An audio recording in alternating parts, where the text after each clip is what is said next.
We are Siouxland proud. This is KCAU 9 News at 6. Good evening and thank you for joining us. I'm Jozie Kumm, filling in for Tim and Betsy today.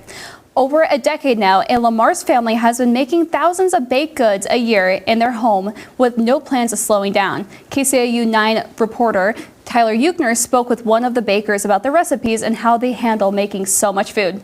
It's our top story at 6. Thanks, Josie. Well, you may know Rob Scheitler from Lamar's Christmas Acres. Over the years, he's been known by many in the community and beyond as being an amazing baker. Rob is no amateur baker. Having spent most of his youth and adulthood making and baking pies, cookies, and just about any sweet you can think of, Rob's probably made it. When I was a little kid, my grandma was an amazing baker, so I grew up watching my grandma bake, and my mom was an amazing baker, and so we grew up as kids baking and in the kitchen all the time. 13 years ago, Rob and his wife started the Scheitler Bakers out of their garage. We follow all the cottage food laws of Iowa, everything that we have to do from their standpoint. But it wasn't until 2020 that the Scheitler's Bakers took off in popularity, with more and more people wanting their baked goods. I have a friend of mine that always joked, he says, "You're a mini Betty Crocker." So his wife made me an apron and says, "Betty Crocker has nothing over on me." I spend 10 to 12 hours a day right here.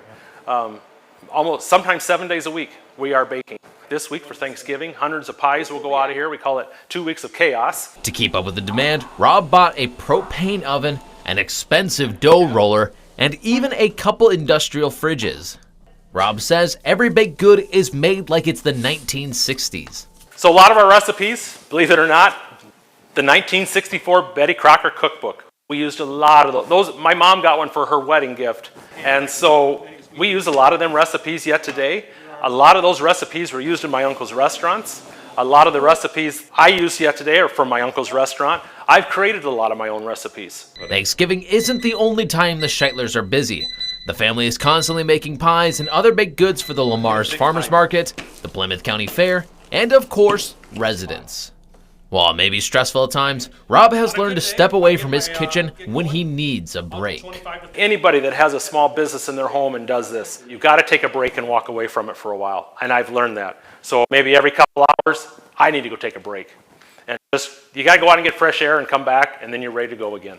If you're interested in trying some of the Scheitler's baked goods, you can either wait for the farmers market season or send them a request over the phone. We'll have that information on our website, SiouxlandProud.com. In studio, Tyler Euchner, KCAU 9 News. In the spirit of holiday giving, a local nonprofit organization made sure those in need had a meal today. Each year, the Gospel Mission serves a traditional Thanksgiving lunch and dinner to those experiencing homelessness and hunger. Thanks to generous donations, the Gospel Mission provided stuffing, mashed potatoes, pies, and more than 24 turkeys. It's one of those events that we just love having the community come on campus and spend the holidays with us, because the truth is, those that enjoy our services, we've become their family and they've become ours.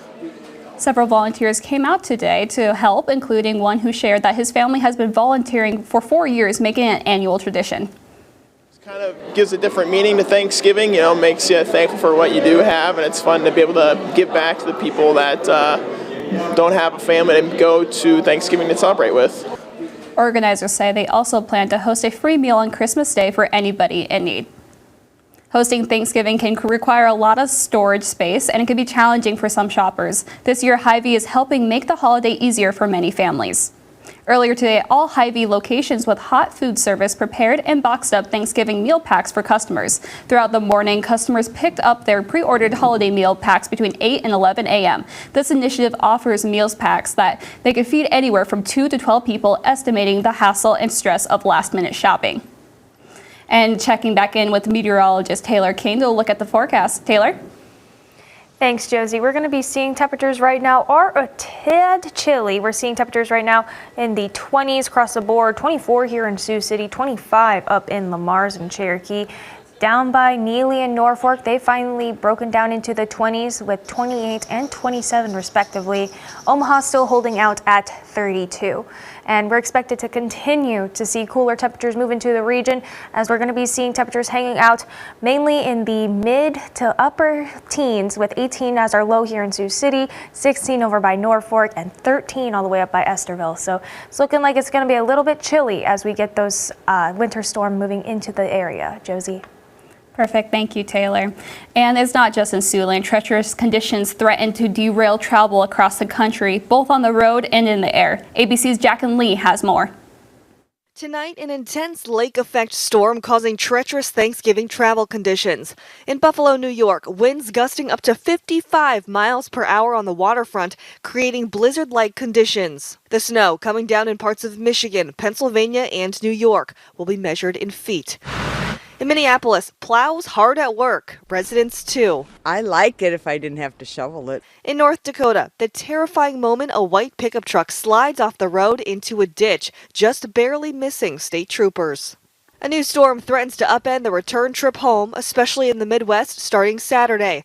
More than 3 million flyers are expected to travel through U.S. airports Sunday, now estimated to be the busiest air travel day of the year. United Airlines offering waivers to change your flight in and out of Chicago and other Midwest cities on Saturday, allowing travelers to rebook without paying a change fee. For those driving, bumper-to-bumper traffic expected across the country as people drive back from their Thanksgiving destinations. Experts recommend hitting the road before 11 Sunday morning to avoid the worst of it.